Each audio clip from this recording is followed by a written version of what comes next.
When people hear the name Onassis, they often imagine glittering yachts, glamorous parties, and the kind of wealth that could buy entire islands. But behind the fortune, behind the dazzling headlines and the whispers of high society, lies a story told not only through the people, but also through the homes they built, bought, and loved. These homes weren't just places to sleep or escape. They were symbols, reflections of taste, ambition, heartbreak, and legacy. From the shining waters of the Ionian Sea to the heart of Manhattan, the Onassis family mansions tell a story of old money, luxury, personal triumphs, and private sorrow. So let's step inside the world of Aristotle Onassis and Jacqueline Kennedy Onassis and explore how their mansions became monuments to love, loss, and legacy. The world of Aristotle Onassis. To understand the mansions, we have to understand the man who built the empire behind them, Aristotle Socrates Onassis. Born in 1906 in Smyrna, modern-day Izmir, Turkey, Aristotle came from humble beginnings. His father, Socrates Onassis, was a prosperous shipping trader. But when the Greco-Turkish War broke out, everything changed. The Onassis family lost nearly all they owned. As refugees, they fled to Greece, leaving behind their home, their wealth, and their old life. But Aristotle, even as a young man, wasn't someone who gave up. He left for Argentina in his early 20s, working odd jobs before he found his way into the world of shipping and trade. By the 1940s, he had turned himself into one of the richest and most powerful men in the world. He didn't just want money, he wanted status. And for Aristotle Onassis, real status came from how you lived, the properties you owned, the parties you threw, and the people you entertained. Jackie's second chapter. When Jacqueline Kennedy, the widowed First Lady of the United States, married Aristotle Onassis in 1968, the world gasped. To some, she was running from tragedy. To others, she was stepping into a new life of unmatched wealth and privacy. But to Jackie, it was both. The assassination of President John F. Kennedy had left her heartbroken and haunted by constant media attention. With Aristotle, she saw a way to protect her children, Caroline and John Jr., and reclaim a sense of peace. And Aristotle, ever the showman, found in Jackie the one thing even his billions couldn't buy: royalty by association. Their life together unfolded across an extraordinary backdrop of luxury. From London's Mayfair to the Greek Isles, from private yachts to quiet countryside retreats, each place told a piece of their story. 47 Grosvenor Square, London's elegant escape. Our first stop is at 47 Grosvenor Square, a stately address in London's exclusive Mayfair district, a neighborhood where wealth whispers, never shouts. When Aristotle Onassis purchased the first-floor apartment, he transformed it into something extraordinary. The apartment stretched over 5,000 square feet with 5 bedrooms, 3 reception rooms, and a sprawling library. Aristotle used this space not only as a residence but also as a social hub. It became the London headquarters of the Onassis lifestyle, a meeting place for aristocrats, politicians, artists, and celebrities. When Jackie visited, 47 Grosvenor Square would come alive. The drawing rooms shimmered with crystal, the air perfumed by fresh flowers flown in from Paris. Guests included Lee Radziwill, Jackie's elegant sister, and members of the British upper class. The home's crown jewel was its 63-foot balcony, the only one in the entire Georgian block with such a commanding view. Inside, the design was tasteful but never loud, a blend of Greek elegance and European refinement. After Aristotle Onassis's death in 1975, the apartment was later purchased by Edmond Safra, a famous Lebanese banker. Safra and his wife Lily continued the apartment's legacy of grandeur, hosting lavish balls reminiscent of the Onassis era. Today, 47 Grosvenor Square remains a symbol of London's high society. Jackie's New York Sanctuary, 1040 Fifth Avenue. After the tragedy of President John F. Kennedy's assassination in 1963, Jacqueline Kennedy found herself living in a world that no longer felt safe. So in 1964, Jackie Kennedy made one of the most important purchases of her life, a 15-room apartment on the 15th floor of 1040 Fifth Avenue, overlooking Central Park in Manhattan. The building at 1040 Fifth Avenue was legendary.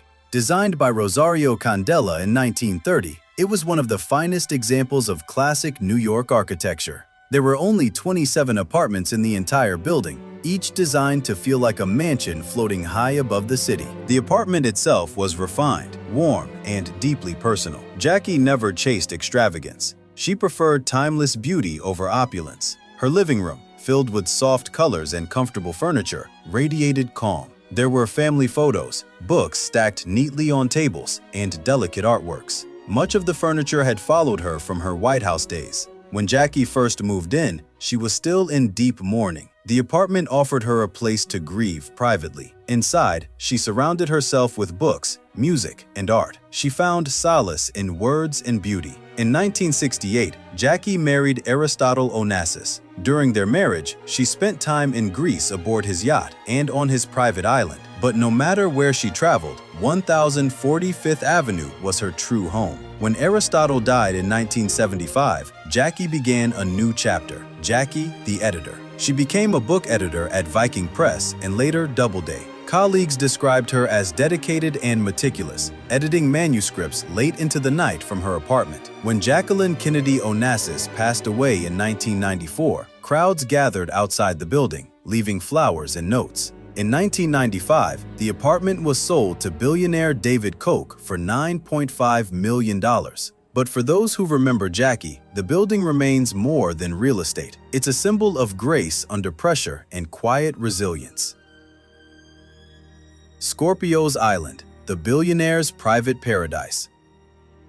If there was ever a place that captured the myth and mystery of Aristotle Onassis, it was Scorpio's Island. Set in the glittering Ionian Sea, this lush private paradise became one of the most famous symbols of wealth and romance the world has ever seen. When Aristotle Onassis first set eyes on it in 1963, Scorpios was a barren piece of land. Where others saw wilderness, Onassis saw potential. He envisioned not just a retreat, but a kingdom. That year, he bought the island for about $114,000 in today's money. He poured millions into transforming it. Ships arrived carrying hundreds of trees, tons of soil, and sand to create golden beaches. Soon, Scorpios bloomed into a tropical paradise with 3 villas, a helipad, a private marina, and luxurious guest houses. At the heart of this paradise stood the Pink House, painted in soft rose tones. It was built for Jacqueline Kennedy Onassis after their marriage in 1968. For Jackie, this island was a world away from the chaos of New York. Here, she could finally breathe. But even paradise wasn't safe from the world's curiosity. In 1971, paparazzi photographed her son bathing nude on the beaches,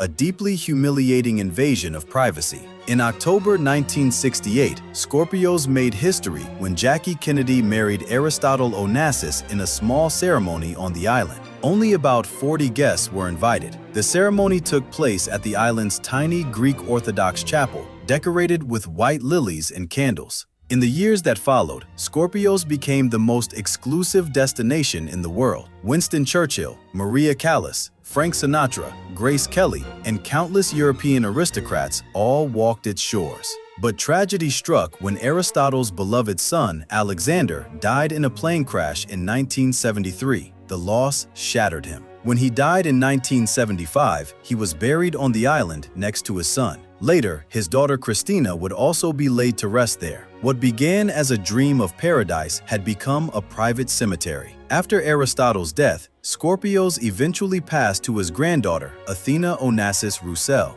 In 2013, she sold it to Russian billionaire Dmitry Rybolovlev for $153 million. Rybolovlev announced plans to transform the island into a luxury eco-resort, investing over $200 million.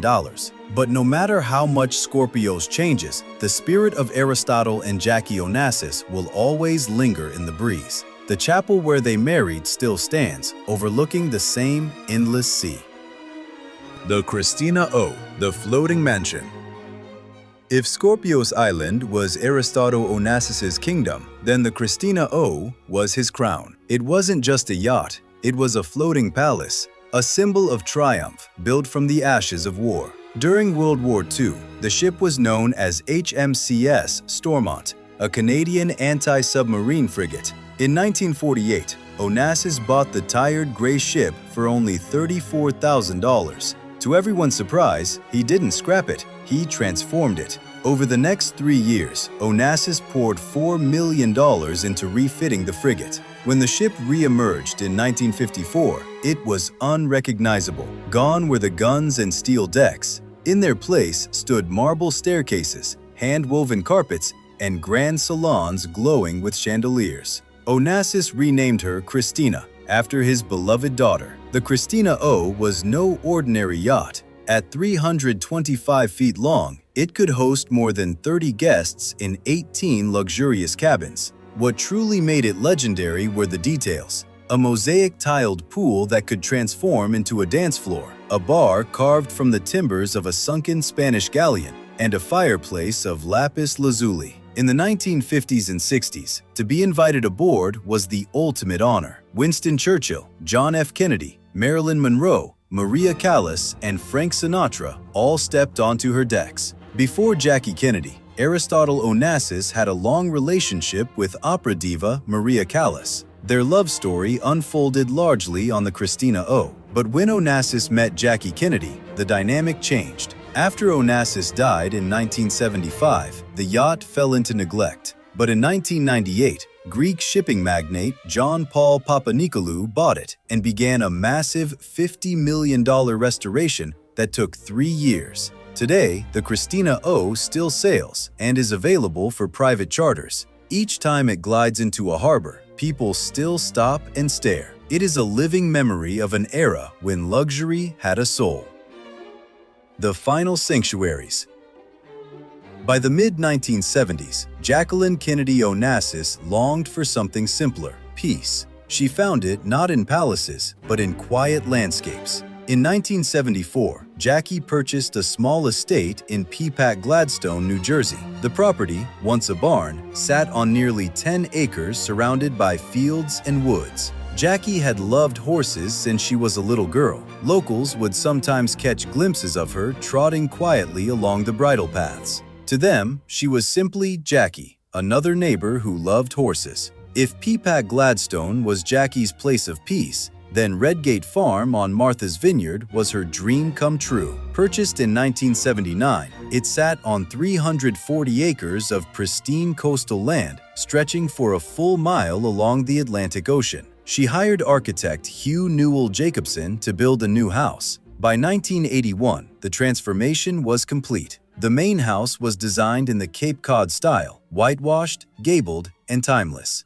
Landscape designer Rachel Bunny Mellon crafted the surrounding grounds into a natural haven. At Redgate Farm, Jackie was finally free. She swam in the ocean, rode her bicycle, and hosted family picnics. Her children explored the beaches and meadows. Jackie once said Redgate Farm was the one place where I can breathe.